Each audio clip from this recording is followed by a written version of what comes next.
First off, Ross, congratulations on advancing to the Final Four. If you don't mind, tell us a little bit about the race from your seat in the race car, but then also take us through those final laps as you advance there at the very end to make the race next week in Phoenix. Yeah, our race car was better starting the weekend than we were in the spring. We qualified 27th in the spring, and we qualified 9th here, and felt like we made a solid improvement. And if we could keep the rear tires on the car, we would have a shot. And we were just way too loose most of the beginning of the race, just especially corner entry and exit, and even the center, the first stage, and then tightened it up, and we're still really loose corner entry and exit. And I thought we got our balance pretty close early in stage 3, somewhere in there, or maybe it was stage 2, but I really didn't have a lot more to ask for from Phil for balance, but ultimately got into the 6. I just drove in too deep to 3, and when they checked up, I couldn't turn, and I got into him. So I'm sorry and tried to pay it back to Brad to let him go, and I thought I'd just follow him back up through there to get to 7th, 8th, 9th place, and I was just stuck in 12th, 13th, somewhere in there, and I couldn't pass. So even when we had it tight enough late in the race, I still was too loose on entry and exit to either get position on exit to pull out of line or gain ground on entry. I was just really loose and locking the left front. So we didn't have the pace that we needed to do. I mean, we ran 9th in both stages, and we're going to run around 10th or 12th there at the end, and that just wasn't enough. That's not what you need to do here in the Cup Series in the second to last race to transfer. And double checked off turn 2 on the final lap. Brandon and Phil both talked on each other, but I heard yes, 2 spots garbled up, but I knew that must be what they meant, and was fully committed down the back, grabbed 5th gear, and took my hands off the wheel once I first hit the wall. All right, we're going to go to questions for Ross. You think they have questions? I think they do. They've been waiting. I have questions. They've been waiting for you. Why did that work? And I hope you get used to answering a lot of questions. You're going to be doing that often this week, so we're going to warm up your voice here. We are going to start with Kelly. Kelly, CrandallRacer.com. Ross, you said on the last lap you knew you needed the positions and you were committed down the backstretch, but when did that move first come into your mind? Was it today? Was it this week? Was it long ago? Like, when did you think, okay, this is in my playbook? I think the first time I ever saw a race car do that was on a video game, the GameCube 2005, the GameCube console. I don't know if anybody else in the world had those, but we did, and my brother Chad beat me doing it at the fictitious, I think it was Dodge Raceway in somewhere in a fake city or somewhere in Florida, and we would always race there. And I never thought about it. Like, our prep this week, it never crosses my mind. I've done a lot of sim work this week, a lot of iRacing, a lot of stuff, and a lot of laps here virtually, and never once did it ever cross my mind, or did I try it. So I want to make that clear. The last time would have been a long time ago, before I was ever even thinking about being a NASCAR driver, and it flashed back in my head on the white flag, and I double checked off of 2, and I just through 1 and 2, I think we need 2 spots, and they said yes, and I was like, what, if it wrecks, okay, we don't make it, but it might work, so I'll try it. Justin Mark said it's a testament to your commitment and your competitive mindset, and that there's no rules in your world. So I guess is that accurate, that, as you said, why not try it, and if it works, it works. If not, then you crash, but you tried? Well, I thought, why not? And that's a motto that some buddies and I have back home. We live by why not, and to apply that to the Cup Series, in this scenario, there are rules. There are a lot of rules out here, and I didn't know how it would all work out. I didn't know if the physics would work to make it around the corner, but it did, and I'm sure glad it did.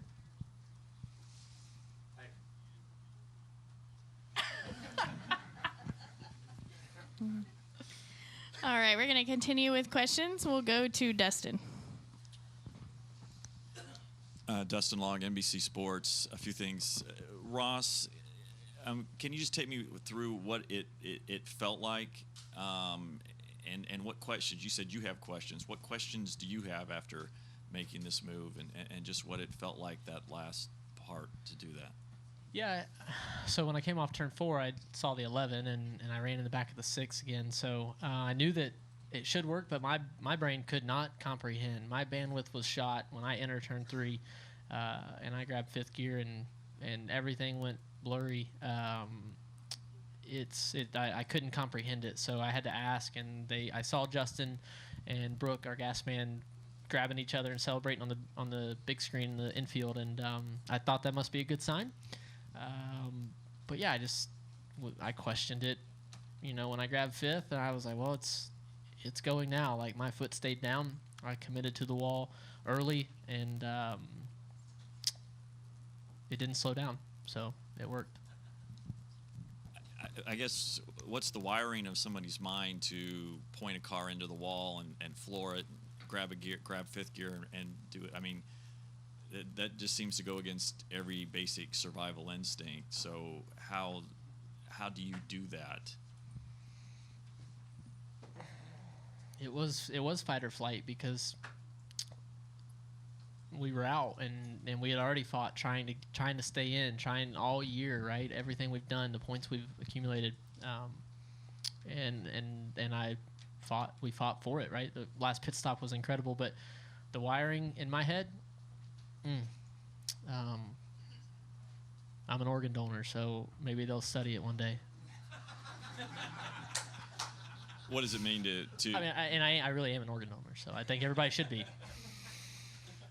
What does it mean to get in with this path that you've taken? And it's unlike a lot of others that have reached this level, but there are certainly a number of drivers that have been at your level that had those dreams of being in this position, and now you've reached it after being probably about as low as you can be in this sport and still being in it. What's wild, man, is, might call it low, but we were building this thing, and I needed time to learn this. If I would have showed up, I did show up in race winning equipment in 2013, and Eric Jones beat me at Phoenix. Like, we had the truck that could have won if I would have asked for some different adjustments and known what to ask for the end of the race. I needed time, and those team owners through Trucks, Xfinity, and Cup that gave me the time, I owe so much to. That's through the middle part of what I guess call my career here in NASCAR. And if you just go back 2 years, the fall Southern 500 at Darlington, went there with Spire Motorsports, and our goal was to finish like single-digit number of laps down.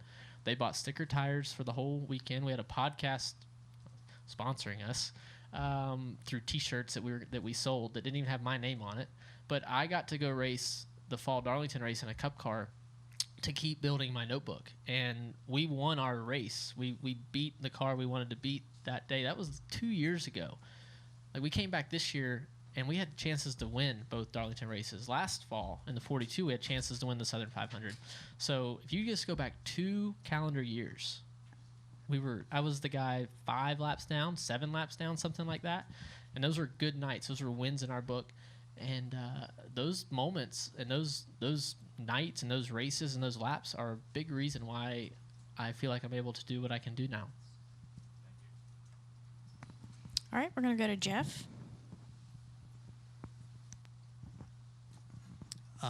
First of all, I'm having a hard time keeping a straight face here.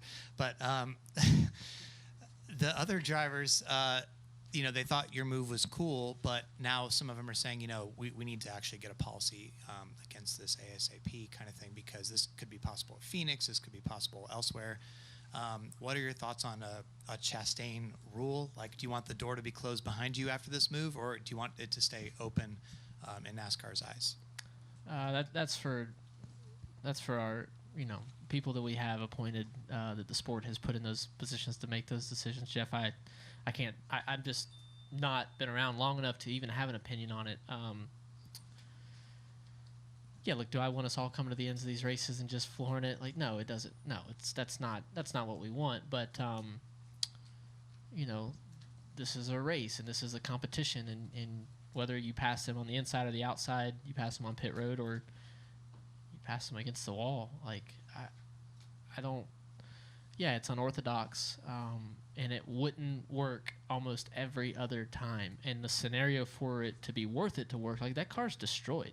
The upper control arm, I think, is broke on the right front. I had no brakes coming across the finish line. Like, you know, that's not something that everybody's going to go do now. But I don't know. I don't know what they should do. I'm sure that I will talk to them this week. I'm sure that we will have lots of conversations about it. And I will give my point of view and my opinion, but I'll let them decide, right? They know me well, and they know these scenarios well enough now that we've got a good working relationship with the race control and everybody at NASCAR.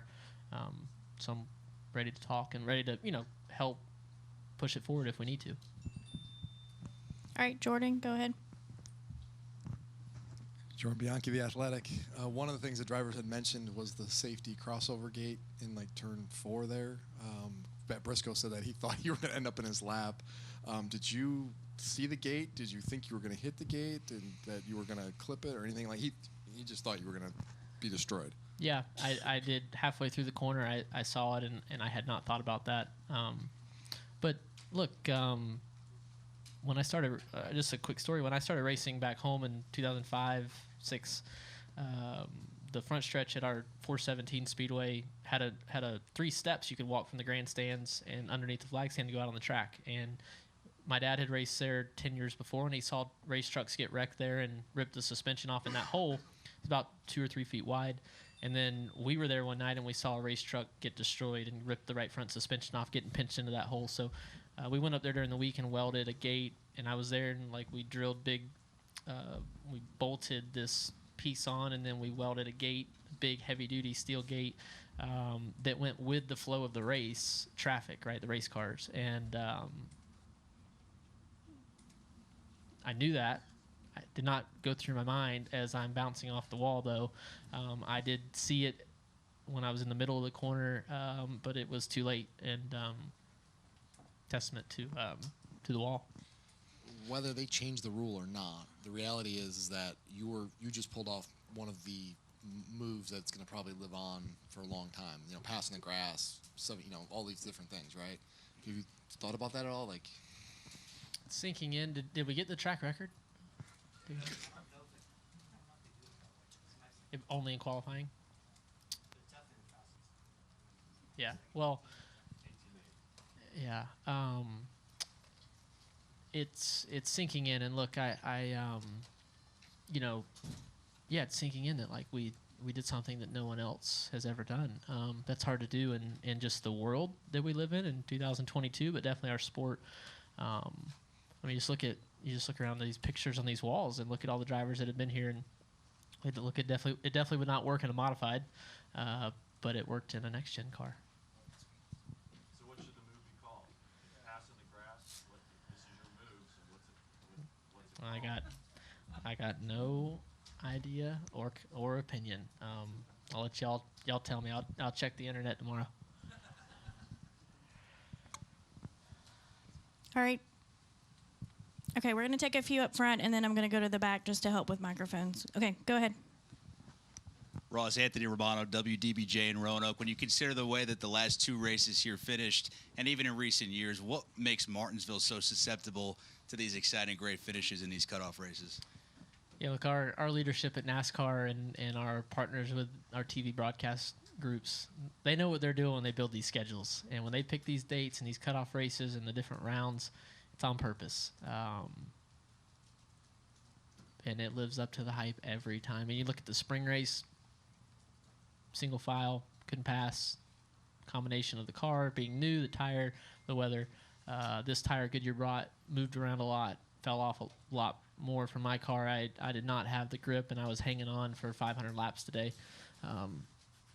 But you combine that with the track and what we're up against to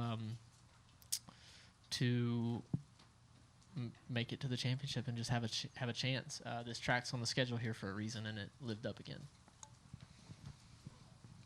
All right, go ahead.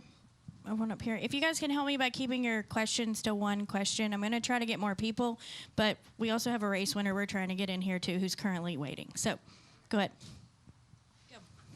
Charles Workstar News. One thing I've heard today is the word circus. That this brings a circus kind of atmosphere to racing. What do you think about that? I think we've been crashing race cars here for I don't know how long this place has been open. Is it 75 years? Or is it, 75 years we've been crashing cars, and I just crashed another car. So that's how I look at it. All right, we're going to go upstairs to the press box, then back downstairs. Go ahead, press box. Bruce Meyer with Speed Sports. If you look at the finish, at least from this viewpoint, it almost looked like a cross between Herbie the Love Bug and Plummer.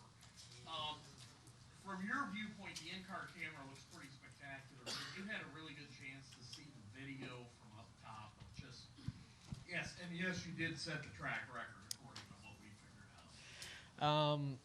I have seen a clip on a cell phone of the front-facing streaming camera, and then I saw walking in the media center here on someone's laptop the shot from like above the grandstands where the spotters. It looks like probably where my Brandon McReynolds was standing up there with his jaw wide open. He didn't know what to say, and nobody did.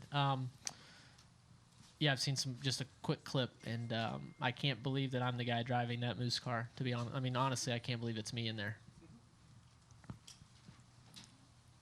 All right, we're going to come back downstairs. We'll go to Seth. Seth Eggert, kickingthetires.net. Ross, is this something that would have been possible in the Gen 6 car versus the next gen car? I have no idea. I don't know. I really don't. I don't have a clue.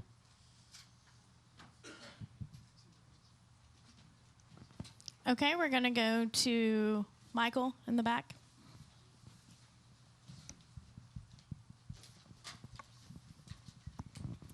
Michael Massey, front stretch.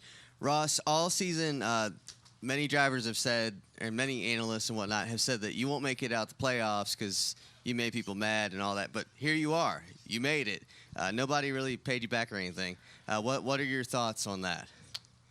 Well, I will tell on myself a bit. That last pit stop, we beat the 11 off pit road, and I messed up into 3, a lap or 2 into the restart, and locked the left front. I was having issues with that, and locked my rears and locked the left front, and I was in a bad spot. And he moved me out of the way entry of turn 3. So I returned the favor into 1. He returned the favor. I returned the favor.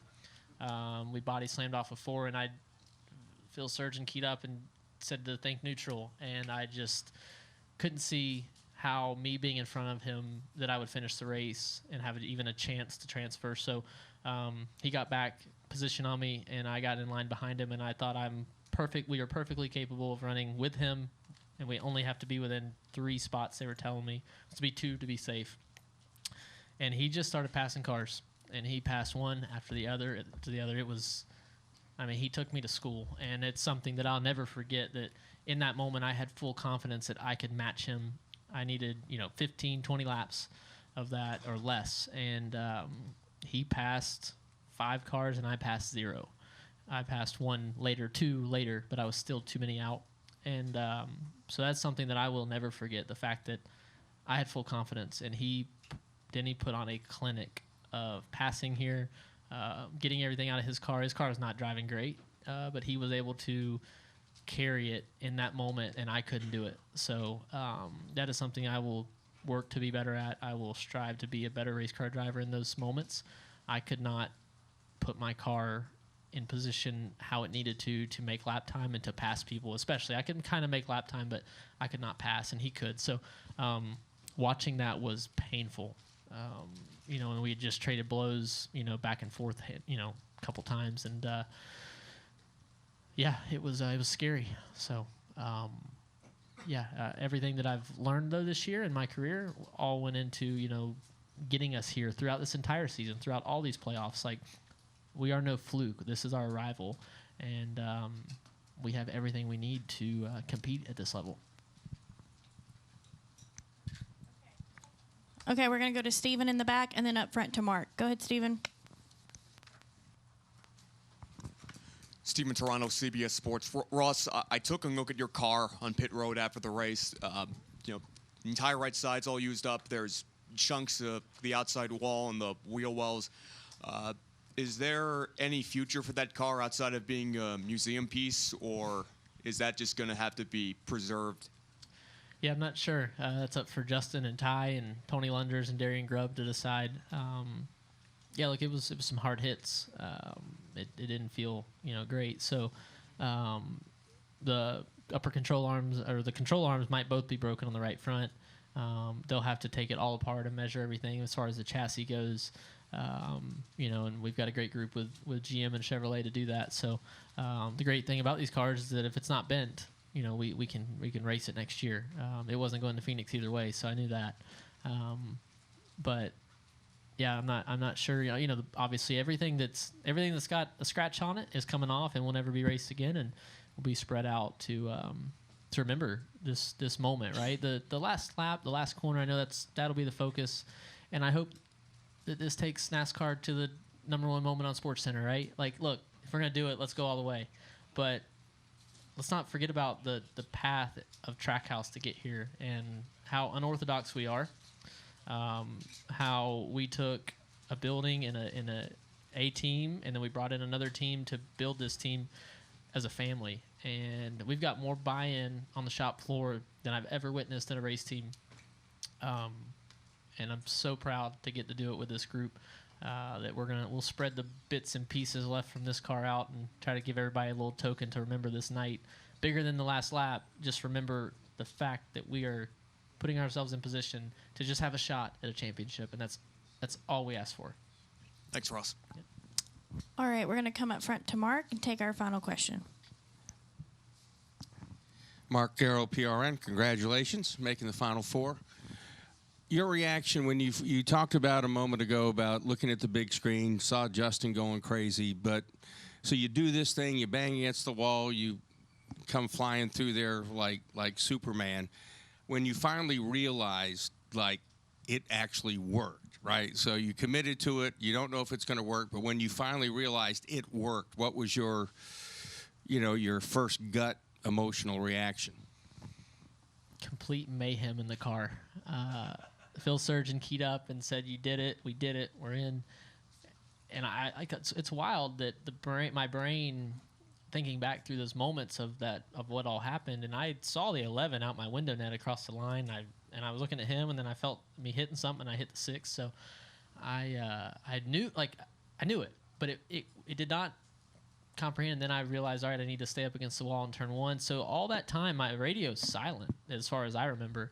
And I looked up, dropped the net, and I saw him, but I like, "Tell me, boys," and Phil Surgeon keyed up, and I just lost my mind. I was screaming and fist pumping, and I've learned my lesson. I don't punch the dash anymore. That hurts. Carbon fiber, all those gauges, they hurt.